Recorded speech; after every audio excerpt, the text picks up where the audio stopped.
ভারতের লোকসভা নির্বাচনের সবশেষ খবর জানাতে কলকাতা থেকে সরাসরি যুক্ত হচ্ছেন সহকর্মী সুব্রত আচার্য। যাচ্ছি তার কাছে।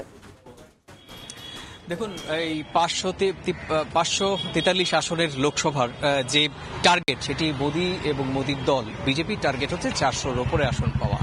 আপনি জানেন যে পশ্চিমবঙ্গের আসন সংখ্যা 42টি। পশ্চিমবঙ্গ ছাড়াও উত্তরপ্রদেশ, বিহার সহ বেশ কয়েকটি রাজ্যের মূলত রাজ্যের নির্বাচন এবং আসনের দিকেই কিন্তু তাকিয়ে থাকে কেন্দ্রের শাসক দল।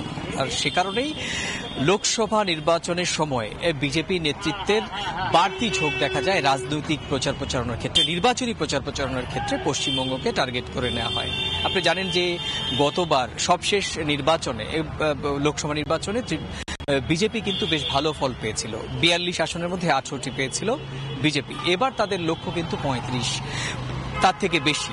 তৃণমূল কংগ্রেসের 42 টার্গেট, গতবার কিন্তু তারা 22টি পেয়েছে। সুতরাং পশ্চিমবঙ্গ থেকে যত বেশি আসন বিজেপি ঘরে তুলে নিয়ে যেতে পারে সেটি বিজেপির লক্ষ্য, এবং সে কারণেই দেখা যাচ্ছে নির্বাচনী নির্ঘণ্ট প্রকাশের আগে ভারতের প্রধানমন্ত্রী বিজেপি নেতা নরেন্দ্র মোদী কিন্তু 3টি সরকারি এবং রাজনৈতিক সভা করেছেন। এবং একই রকমভাবে আজকে থেকে আবার নতুন করে নির্বাচনী সভায় তিনি কিন্তু কিছুক্ষণ বাদে উত্তরের জেলা কোচবিহারের রাসমেলায় তিনি নির্বাচনী সভা করবেন। তার কিছুক্ষণ আগে একই জায়গাতে কিছু প্রায় 3 কিলোমিটার 4 কিলোমিটারের দূরে মাথাভাঙাতে কিন্তু রাজনৈতিক সভা করেন তৃণমূলের সভানেত্রী পশ্চিমবঙ্গের মুখ্যমন্ত্রী মমতা বন্দ্যোপাধ্যায়। আপনি জানেন যে ভারতের এই গণতন্ত্রের যে বর্ণময়তা, সেটি হচ্ছে রাজনৈতিক আক্রমণ, পাল্টা আক্রমণ এবং ইস্যু পাল্টা ইস্যু দাঁড় করানো। মমতা বন্দ্যোপাধ্যায় বিজেপির বিরুদ্ধে যে ইস্যু দাঁড় করিয়েছে সেটি হচ্ছে গত 5 বছরে কেন্দ্রের থেকে যে প্রাপ্য অর্থ, বিশেষ করে কেন্দ্রীয় বিভিন্ন প্রকল্পে, সেই